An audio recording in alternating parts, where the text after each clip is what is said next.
Welcome on in, golf fans. It's your boy Gsluke here with our DFS live stream for this week's Mexico Open. Gonna break down DFS and betting for this week. Make sure we're ready to go for our exposure and hopefully to find yourself into the green for this weak but still strong event from our exposure. There's some GPPs to take down, some outright bets that we've got to cash. So while it's not major championship, it's not Riviera with the golf course, we've still got a ton to get into here in the live stream. So first off, welcome on in wherever you guys are joining us from. Let's get right on after it. You can see we've got Overachiever down there in chat with Barry, already given us a name that I absolutely love, by the way, with my boy Raul. Raul Pereda is actually his name, not Paredes. It's Pereda out there with Raul. Completely agree with you. We'll talk through him down towards the bottom of the board.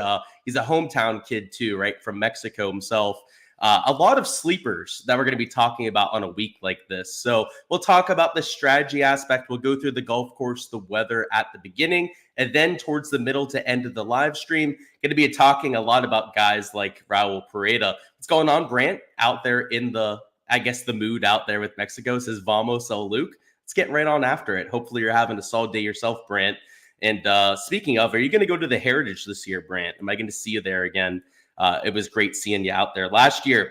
But let's talk through this golf course a little bit. So Vidanta Vallarta, we've seen it twice to this point. But worth noting that it was at a different time of the year. So schedule a little bit different here in 2024 compared to what we had the last two seasons. So this event, rather than being played in the heat of summer down there in Mexico, is over here in February, right? End of February, early part of March, where the weather's a lot softer than what we have later in the season. And it's also going to be a little bit calmer from the weather perspective. So when we take a look at the scoring average from 2023 or even back there in 2022, just know that it's going to have a little bit of a different identity this time around. A lot of that centered around the weather, which I don't think it's going to have a huge impact in terms of our strategy the first few days. But what I do like about this is that it looks calm, right? Like we've heard from players all week, all saying that the winds are going to be lower. The wind direction is also kind of variable. You can see that it's bouncing around in different directions. And that's also something that we heard from a lot of players is back there in 2022, 2023, we heard more about a predominant wind direction. Whereas this year, right, whether it's Thursday, over there on Friday as well, it's the same kind of thing. In the morning, right, it's in the southwest. By the time you're in the afternoon, it's a northeastern type of wind.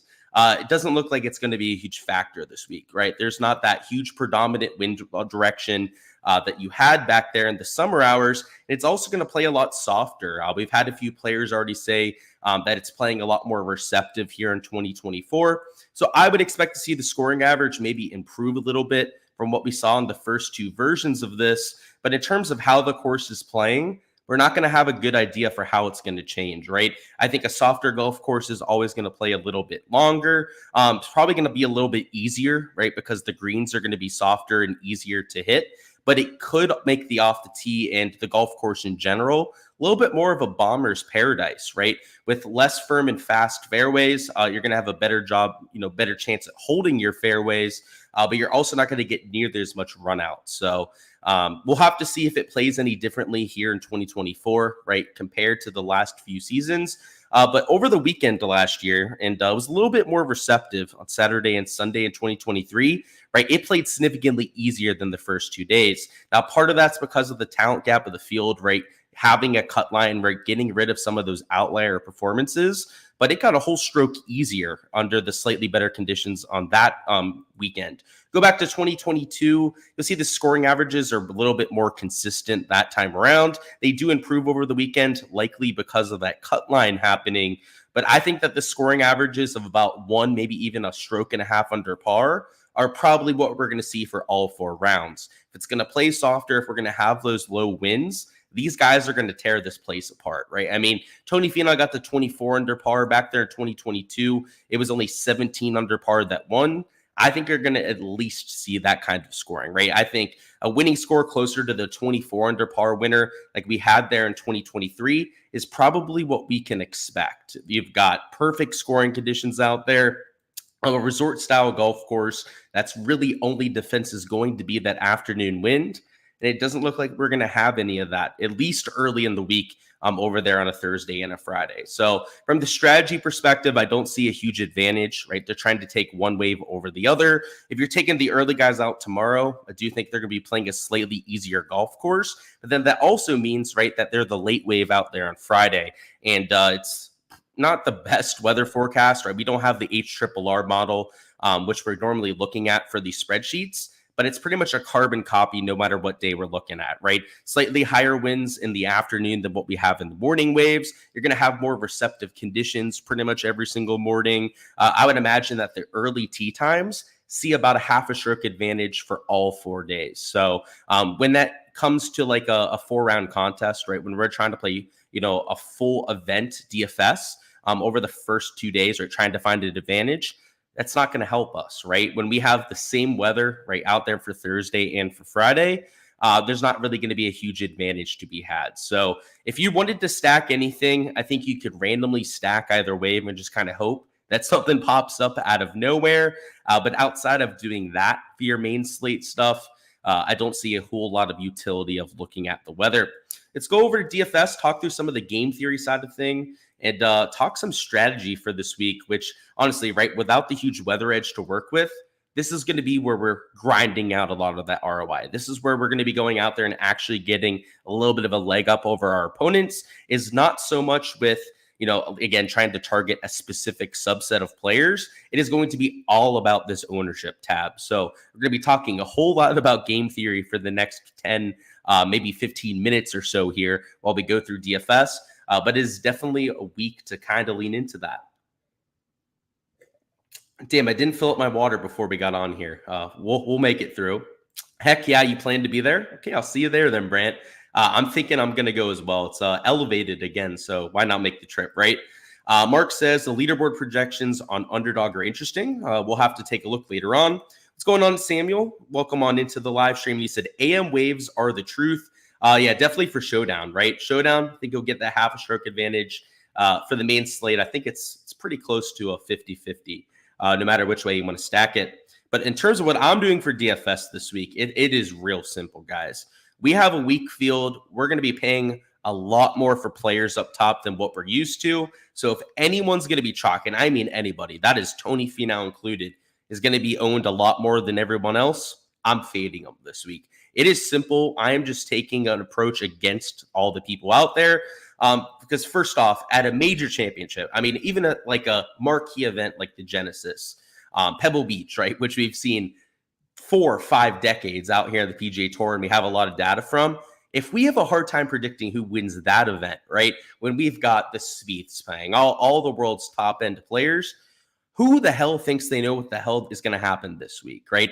This is the Mexico Open. This is a golf course that we've only seen twice before. It's also at a different time of the year. On top of that, right, the field strength is absolute shit. I mean, we are talking about just the lack of depth, right? It's not just live at this point. Now it's the fact that this is nearly an alternate field event. And we've got guys that are 20% owned, right? So like even Steven Yeager, right, who I wanted to play out there at 20%, I do not love now, right? Now that he's going to be one of your chalkier players in this range. A 36% owned Tony Finau, I don't care if he's the best player in this field. I'm not playing him on a week like this, right? Hogard at 22.5%. You don't love to see that. Pendrith, 21.8%. Really, pretty much anyone, no matter what price range they're in. My apologies. Still getting over that sickness. But pretty much if you're chalk, I don't care what range you're in. I'm having a really hard time playing you on this sort of week. So I think there are maybe 1, 2, maybe 3 players that I'm taking that I would consider on chalk on a week like this. And it's because I was on them to start the week, right? So one of those players is Steven Yeager, right, that I'm still using in my player pool. But this week, even more so than pretty much any other week out there, if you're playing all of the guys that are going to be high owned, you're just asking to be kicked in the nuts. I mean, you're asking to lose a lot of money, especially out there in those large field contests, because this is going to be extremely volatile. You're going to have a lot of random guys that are popping off on a week like this. And you really kind of got to play it like Showdown, right? In Showdown, we're much more contrarian than what we are for our main slate stuff. I would challenge you guys to build lineups like you're building for Showdown, right? Kind of ignore your rankings heading into the week. So, for example, like Emiliano Grillo is a perfect example of somebody who is also low owned and somebody that I liked. There's just not a lot of plays like that, right? So if you can find guys that you like at low ownership that were conviction plays for you heading into the week, then get well over the field on them, right? I would challenge you, like, for example, with Grillo, right? He's that player for me that I liked regardless of the ownership angle. Get 4x the field, right? This is the kind of week where I would lean into those sort of plays, right? If you think you found a spot where you can leverage the field, right, and try and go out there and try and win the GPP, lean into that even more than usual. That would be my advice on a week like this. It would be to try and avoid some of those ownership time bombs and really just, try and take a stance against the field, right? You're playing in the large field contest, right? This is mostly meant for people that are playing in some of your larger field GPPs. If you're into that kind of format, which I'm sure a lot of you will be playing that sort of contest this weekend, you're doing that, embrace it, right? Embrace the fact that no one knows what the hell they're talking about, especially when it's on a course that's being played at a different time of year, and especially when it's a field that is this shitty, right? That has that lack of top-end talent. So that would be my main set of advice. It's probably not the advice that you wanted to hear. You were probably hoping that I'd have some locks up here in the 9 to 10K range, but the reality is there's no such thing out here on this sort of slate. These guys are all... they're not shitty golfers. Let's be honest. They're all above average tour players, right? The guys that are up here, the 9 to 10K range, but no one wants to pay 10 grand for Keith Mitchell. No one wants to pay 10,300 for Thorbjorn Olesen. Great player, DP World Tour standout. Don't get me wrong, but like even at 10% ownership, like that's high ownership on a Thorbjorn Olesen. So it's the kind of week where, like, even if you really loved a Tony Finau, right? Let's say like you're a big Tony Finau guy, you liked him heading into the week, maybe you even had a future ticket, right, on him from like a few months ago. You don't like him that much, right? I mean, the guy is losing a bunch of strokes with the putter of late. He's $12,000, right? He's 36% owned. It's hard for me to believe that anyone out there can like any of the chalk that much this week that they want to play him over the field, right? That I doubt there's many people out there that are going like, oh, Tony Finau, I really wanted to lock him this week. Or people that went like, oh, I really want to play 50% Nikolai Hogard. So don't, right? Like if that's what your instinct is telling you that is a jackass move, which is definitely what my instinct would be telling me on a week like this, then don't fall for that trap, right? Go out there, take a shot on some of the other guys around him who maybe you don't like Rio as much, right? I think that's a fair assessment, right? His model ranking isn't as good as, like, let's say a Tony Finau or Hogard. Let's say maybe you don't like Rio as much, but I mean, these are all the same level of player, right? I mean, they're all in that 8-9K range for most of these stronger field events. Why not take the chance on the guy that's half or sometimes even 3-4 times lower owned? So that would be my advice for this week. It's honestly not my favorite slate. I like researching some of the duds, but when you get up here to this 9 and 10K range, I mean, it gets real hairy real quickly. It's down low. I enjoy going out there trying to find some of the diamonds in the rough, but I don't enjoy having to play somebody like Thomas Dietrich, right, who's $10,000, who should probably be 8K on most slates. So it's an ugly slate up top this week. I'm definitely taking more of a contrarian approach just because of the type of field that we have here. And of course, the type of ownership numbers that we're seeing with some of the players. In terms of your 8K range, it's pretty spread out. I'd actually say that the chalk isn't all that egregious. Over here in the 8 and even lower end of the 9Ks, like Brandon Wu with his course history, has got 2 top 5 finishes, is like 15% owned. That's pretty high, right? At least comparatively, right? He's got high ownership compared to some of the other guys around him, but it's not outrageous chalk. So, your outrageous chalk, I'd say, would be kind of exclusive to somebody like a Tony Finau. But even these guys in the 7K range, like we've got a 12% on a Johnny Vegas, 10% Carson Young is definitely a little bit high. Same Stevens, right? Nearly 12% ownership. Bramlett in the 6K range, I've got it 9.2%. The ownership outside of a few guys in the 9 and 10K range is pretty spread out for the most part. So, down low, I would try to avoid only using guys, right, that are going to be like 10, 12% owned. But if you wanted to play, let's say, like Vegas in your lineups, let's say Carson Young is a part of your player pool, heck, even somebody like a Bramlett or Sam Stevens, that's totally fine, right? As long as you're not playing all this chalk up here, right? Like, so if you're starting with a Tony Finau, your second man in is Taylor Pendrith. And I can tell you that start is going to be extremely popular on a week like this. You know, your 7K players probably shouldn't be Johnny Vegas and then Bramlett, right? Two extremely chalky players down here in the 7K range, right? If you're going to start chalkier up top, which I'm not, right? I'm taking more of a contrarian approach, then don't play these sort of guys, right? You've got to get different at one part of your lineup. So a good spot would probably be to do that right down there in the 7K range. But if you're more contrarian up top, right, you're avoiding some of those 30% owned players, some of those 25% owned players down there in the 9K range, then take a Johnny Vegas all you want, right? You can get away with that 12.5% if you're taking some of those pivots up top. But outside of that, a lot of pivots to be had down here in the 7K, a lot of quality players that have a good chance this week. Give you an idea, right? Lee wins golf tournaments, right, in stronger fields than what we're going to have this week is 4.1% at $7,500. Rather than taking Sam Stevens, who I love this week, right? I loved him, talked him up during our DFS preview. Well, if you're looking for a little bit of ownership relief, right? Maybe it's a Robert McIntyre at $7,000, right? I know hasn't played that well over here on the PGA Tour side of things, but was an elite level DP World Tour player. I mean, much more established, much better awards, right, than a Matthew Pavon. And Pavon is a tour win in multiple top 10 finishes. So can McIntyre go out there and replicate that? Certainly can, right? And in fact, right, nearly won the Genesis Scottish Open last year. At $7,000, right? Take a shot on him in this sort of field. I mean, there are a ton of pivot options down here, right? So don't feel like just because I'm saying that you can play a Sam Stevens or can play a Johnny Vegas at higher ownership, doesn't mean that I'm not, like, only taking those kind of guys, right? I'm just trying to give you a little bit of an out, right? If you were looking at some of these chalkier players, to go out there and still use them in lineups, but just don't do it in conjunction with a bunch of chalk there at the top. Let's catch up on any questions now, see if there's any comments that you guys have down there in the live chat. If not, going to talk through some of my top plays for DFS, and then we'll hop into some props, which I'm still sick, so I'm trying to do this one as quick as possible in terms of the live stream here. So if it seems like I'm going quickly, that's definitely the reason for it, but we'll go over any questions that come up. If I was playing Showdown, is there a big weather difference between AM and PM? I would say a small one, maybe like half a stroke. And am I fine playing Grillo even though he's in the afternoon for Showdown? Yeah, I would still play him for Showdown, right? I would prefer to take more AM guys. I'd probably make it at least like a 70-30 split between AM versus PM in my player pool. But if you really like Emiliano Grillo, right, like you could still play him for sure. Amen to that. Might get another wild finish too. Sounds good, Brant, and I look forward to that. And yeah, that finish was crazy.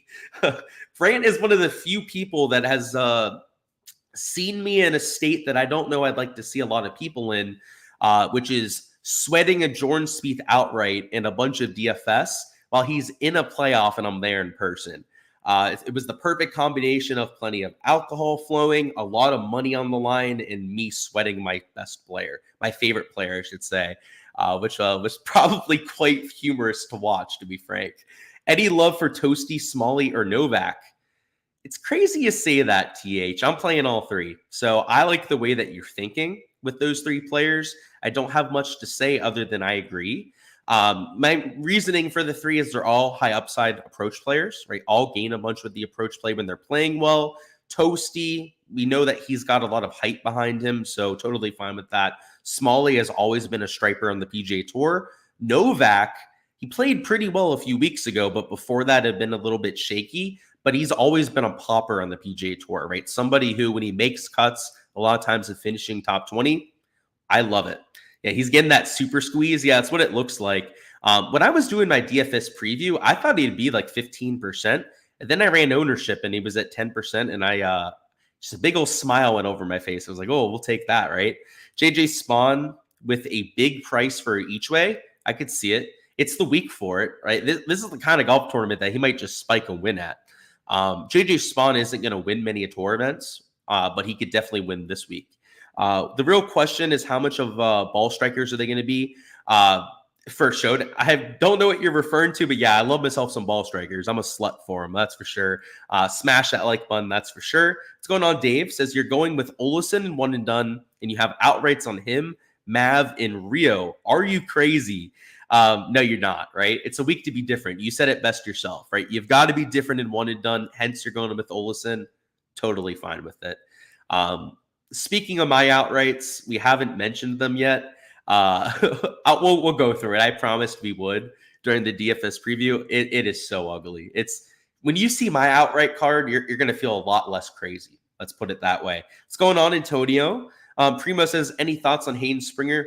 Decent high upside Corn Ferry Tour guy. I think it's a really good week to take a shot on that sort of player. Honey Ginger Green Tea. I will take your advice. I've been actually asking for advice on what to do about the whole voice and trying to feel better. I'm desperate at this point. So you know what I'm doing afterwards? Going on Uber Eats, and I don't have any honey or green tea for that matter, but we'll get some. What's going on, Thomas? It says you got Jaeger and Grillo for a 2 chance. Okay. So you got a little double up bet there. I like that. And you went for Dechasar and Parker Cootie for an outright. Yeah, you're down there in the range that I am for my outrights. Speaking of, let's just go through it, right? So my outrights, there are 4 of them that I've placed, and all of them are 150 to 1 or more. It is that type of week. I honestly don't expect to hit outright this week, not even close to it. But if we do, we're going to be winning a lot of money, that's for sure. I bet Carl Juan. I talked about that in my DFS preview. I also bet Matty Schmid. Mentioned that during my DFS preview. I also ended up betting Davis Riley, who I got him at 150 to 1. There he is, right? $6,500. Also took him at 150 to 1. And then I took Callum Turan at 200 to 1 to win. So it's all bombers. All 4 of those players are very similar type of players, right? They hit the ball a mile. They're good long iron players, and none of them can putt. Right? They all literally cannot make putts for their life. That's what I'm looking for in a player this week, right? It's not the fact that I like the fact that they can't putt. It's more so that I'm looking for bombers that can hit their long irons, right? So they check the 2 main ball striking boxes that I'm looking for. So if I'm betting all these guys at 150 to 1 to win the golf tournament, bet whoever the hell you want. It is that type of week, quite literally. Do bombers have a clear advantage, or can short hitters win here? I think a short hitter could win there, but yes, I do think it's a bomber type of week. Brant laughing at me with the whole Jordan Spieth thing. Yeah, like I said, great times, of course. Playing Hogarth Dietrich in a stack with a lineup with $5,900 Troy Merritt. He has some decent finishes, including a top 10 at Sanderson Farms. Love the comp course history, right? So Sanderson, one of the courses I'm using this week. And $5,900.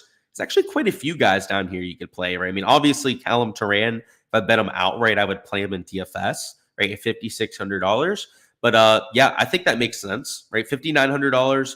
Recent form was actually better a few weeks ago. He was like number 20 in the field in recent form ranking, which is pretty crazy for Troy Merritt. And that was in a much stronger field than what we have this week. Yeah, I'm totally for that.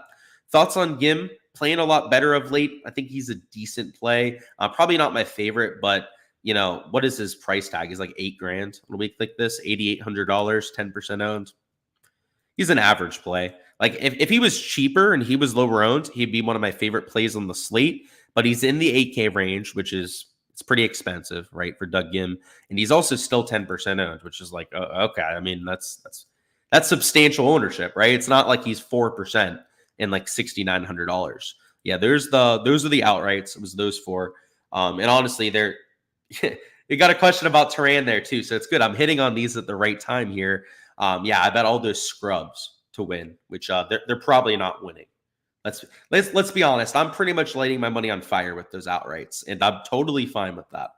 Eckroat top 20, I could see it. Yeah, the odds weren't the best on Hard Rock Bet, so I didn't. I might even look at a top 10 on somebody like Callum Turan. It's a pretty good week for him. Winning score, I've got no idea. If I had to guess, like 20 under par. Thoughts on a boy named Suh? So my boy Justin Suh. So I'm going to play him next week. So next week, if you guys don't know, it's my hometown event. More than hyped for that. Already looking forward to the Cognizant, formerly the Honda Classic, if you guys are new to the sport. But Justin Suh is going to be like one of my top plays at the Honda, right? I'm assuming that he's playing his really good course history there, is kind of built for playing a track like what we have with PGA National.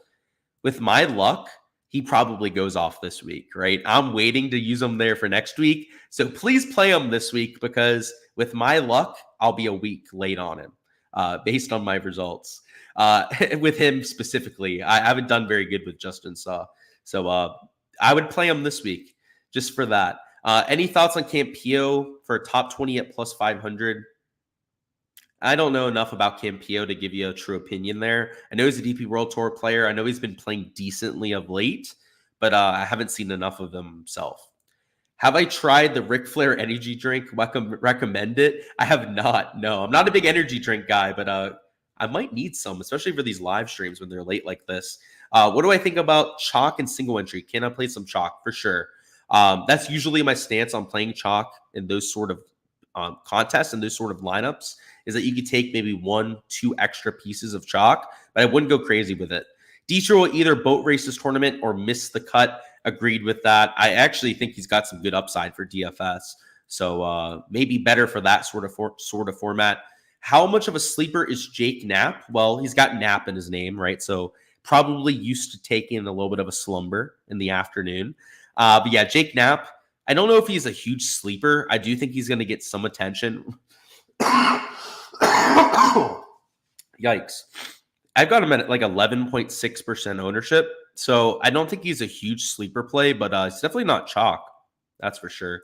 And I think he's a decent play, all things considered. Scott Piercy, not a name I've heard in quite some time, but if there's a week to play somebody like Piercy, it's this week, right? What is his price tag? I'm not playing him, right? So I'll just say that. But he's $5,300. He's 1.2% owned. I've seen crazier things. I could be okay with it. He shows up like once or twice a year and has a pretty solid week. If you time it correct, you're going to be the only one playing him and have a guy that has at least a little bit of upside, right? You'll play him from one and done, which means he'll win outright next week.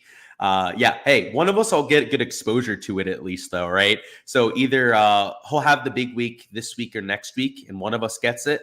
I prefer that over you not playing him this week, right? You were on him before, and then he goes out there and boat races the field. So good job on doing that. It'll at least keep us both sane out there, Brant, when he goes out there and ends up winning a golf tournament. I mean, that would be nuts. I'm not expecting that, but he is a heck of a player, that's for sure. 6.9K Dylan Wu, not great form at Birdie Maker in top 15 last year. Sounds decent enough for me, right? I mean, that's a lot more than what you could say about a lot of other guys in that range. It's not the best range in general, right? 6K range for our DFS lineups, especially this week, right? With this kind of field. Yeah, I could take him, right? What is he? $6,900. I like McIntyre there. I like Andrew Novak. I know we had questions about him before, but Dylan Wu, same sort of thing, right? He's only 4% owned. So not crazy with the ownership. Totally fine on a week like this. Let's hop over to the Draftkings. We'll talk through a little bit of lineup construction and then talk about some props. Because like I said, I'm trying to keep this moving. So I've been trying to recover from this illness for like a week now. It needs to go away. So we need to keep giving ourselves a little bit of rest, and hopefully we can kick this thing to the curb. But in terms of lineup construction, as long as you're not taking Tony Finau up top, I don't think it's a week that's going to be that difficult to build your lineups, right? So let's say you did start with a Tony Finau. Let's say you do really like a chalky Taylor Pendrith. You can still play them, right? Even in large field GBPs, as long as you're differentiating the 7K range. So rather than going down here and throwing a chalky Carson Young into your lineup, rather than throwing a chalky player like Joseph Bramlett in at like $6,800, right? Just take guys that are lower owned, right? So rather than taking these guys that are 10, maybe 15% owned, that's where a Robert McIntyre comes in, right? I know we mentioned Dylan Wu, right, as potential play. That's where you could throw him into a lineup. Instead of taking a Carson Young at like 10, 12%, well, that's where you throw in a KH Lee, right? He's going to be like 5, 6% owned. Even if you are taking some of that chalk, and this would be for like a large field GPP lineup, you can easily make it work. So it's not my favorite week to do that. I'm not playing a lot of the chalk towards the top, but kind of like a few of the questions that we had about single entries, it's even easier to make that work, right? If you really wanted to play a Finau, go down here and take a Hogard for your single entry type of build, just mix in 1, maybe 2 pivots down there in the 7Ks. and you're going to be fine for that sort of build. So just because I'm talking all this shit about the chalk this week, right, kind of thinking that some of the chalk is egregious, doesn't mean that you have to avoid it, right? I mean, I'm just a guy with opinion anyways, right? I'm going to be wrong pretty much just as, often as I'm right. Hopefully, right a little bit more often than I'm wrong. That's the goal, of course, with everything in life. But I'm going to have times where I'm incorrect, right? So just because I don't like Tony Finau doesn't mean that you don't have to like Tony Finau, right? Just like to throw that out there. I think a lot of times people, will listen to shows like mine, other people out there, and look at it like the gospel. Everyone's making their best judgment, right? Everyone's using, all the information that they have to their best advantage. And on a week like this, especially when it's this week of field, there's only so much that we do know or even can know on a week like this. So just lean into that, right? Know that people are going to make mistakes. Know that there's going to be a lot of chalk that probably shouldn't be chalk, and play against that, right? Use that to your advantage where other people are going to make mistakes. That would be my advice for DFS. We'll go over any last second questions, but if not, we'll talk some props. See, a worthy sacrifice out there for the one and done. It is a worthy sacrifice, Brant, just for our sanity, right? In case that happens. Because I don't know if we could live with ourselves if Justin Suh were to win this week and we're not on him, right? Because you're on him for a good reason, right? He's playing good golf, and I like him for next week. That would suck too much. All right, let's talk through some props. So I haven't entered much over in Prize Picks. A lot of the value that I see is over here on Underdog, and a couple props that I think has some mega value. So the first one I want to point out is this under on Patrick Rogers at 14 greens. And then the other one is Keith Mitchell, who's also at 14 greens. So they actually bumped Mitchell down to 13.5. So we'll skip that one for now. And we'll use Mackenzie Hughes here at 13.5. I like this Rogers prop so much that I took him at 13.5 greens. And for some reason, he got bumped up from 13.5 to 14. So if you're going to jump on now, you're getting even better value than I did before. And the reason why I like both of these unders is that the green and regulation average at this golf course is normally about 12 per round. Golf course a little bit softer this year, so I do think you might see it slightly go up here in 2024. But slightly going up would be like, going from like 12 to maybe 12.2, 12.3 greens regulation per round. And guys like Patrick Rogers and Mackenzie Hughes here, that we have for these two unders, ranked outside the top 100 on tour last year in green and regulation percentage. So I think Rogers was like number 144. Mackenzie Hughes was in that 130, 140 range himself when it comes to hitting greens and regulation. So you have two guys that are worse than your tour average, right, at hitting greens, that are projected 2 or at least 1.5, right? In the case of Mackenzie Hughes, 2 greens higher out there with Patrick Rogers than what we have the field at. And I know it's a weaker field, right? So these sort of players, right, are going to be a little bit better compared to your field average, right? Than let's say in an elevated field event. But it's not like somebody like Patrick Rogers or Mackenzie Hughes would be an elite tier green and regulation player, right? If anything, they're like average at best green and regulation players in this kind of field. And an average green and regulation player, right, is going to hit like 12.2 greens per round. So you've got guys that are projected too highly, in my opinion. And regardless of the tee time, were guys that'd be taken for under. So you could say that about a lot of players on the board. They have almost everyone up there at 13 and 14 greens. And the average, like I've already alluded to, right, is usually closer to 12 greens of regulation. So I just found that to be a little bit of a mistake, even with the softer conditions here in 2024. Which is why I liked those for a few unders.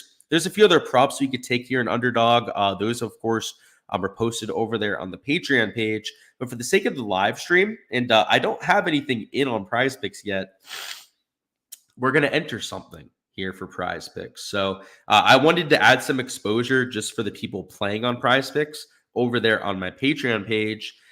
Plus, we've got a little bit of time to kill here in the live stream, right? We've got to do a little bit more prop content for those of you that are here for that. And it gives us a little bit of an excuse to do so. So let's go through this. The strokes board looks, I'd say, pretty accurate, right? So this is a par 71. All these guys at 68 strokes are projected at -3.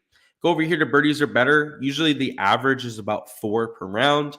I think it's going to be slightly higher this year because of the softer conditions in lower winds. I do think that you're going to see a slight improvement, which means we probably see something like 4.1, maybe 4.2 birdies are better per round, which would make somebody like a Patrick Rogers, maybe even like a potential over at 4.5.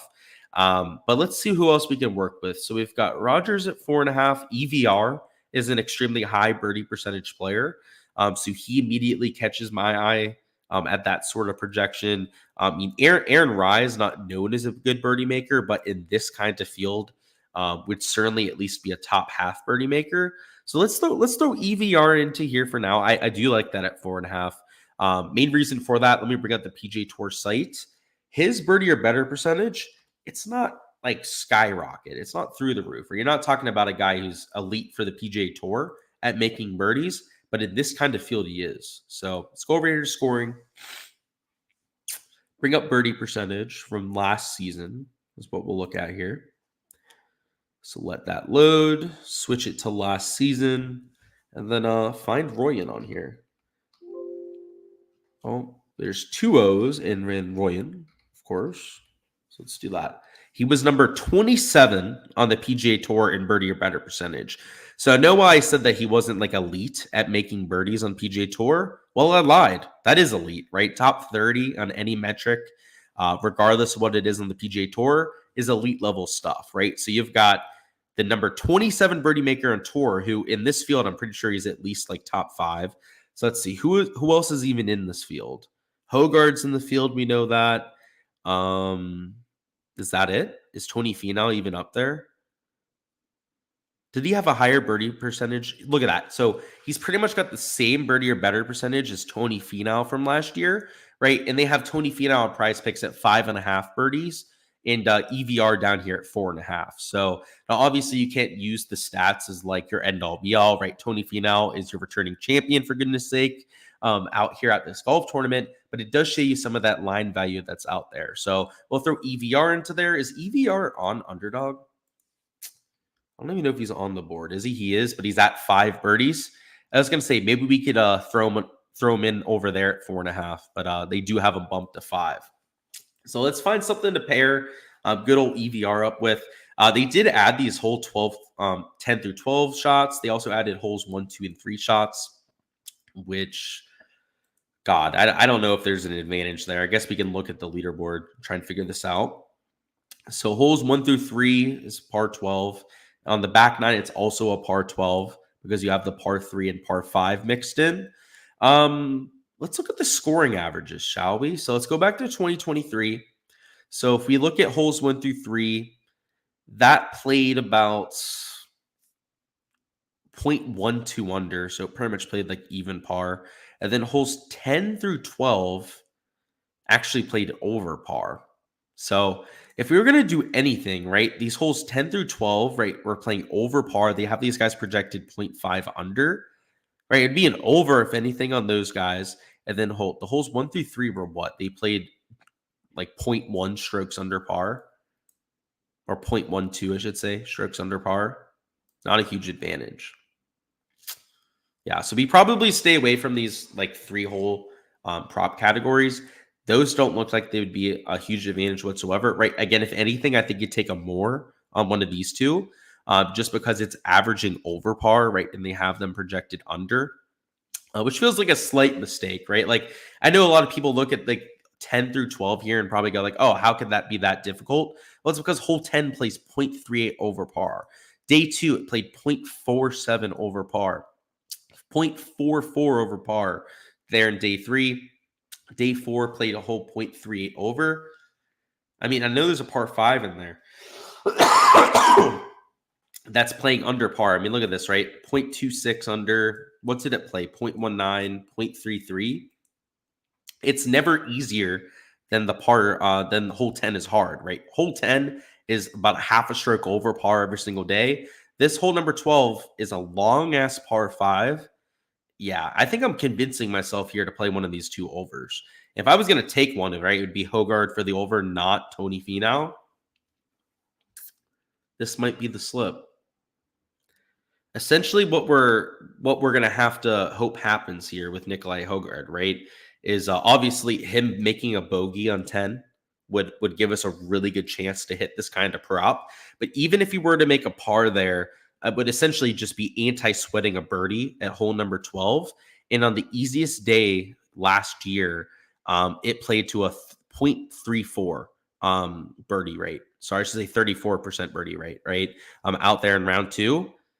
If he even manages to make a par out there, hole number 10, he's still got to make the birdie on hole number 12, which is not a gimme. So yeah, this is probably going to be the combo that we go with. So it'd be EVR over on birdies and over for Nikolai Højgaard there at 11.5 hole shots.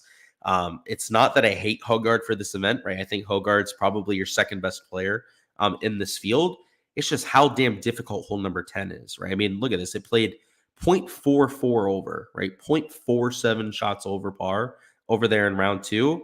Even on the day, right, where it played a third of a stroke under par on hole 12, the hole played 0.17 shots over par, right? This set of 3 holes. So, yeah, we'll go with that for the prize pick side. See any comments to go through. David Lipsky thoughts. I think he's an all right play. Good ball striker, though, right? So if you're looking for ball strikers, you can definitely go with it. You're curious on what I have in my bag when I go out for a round.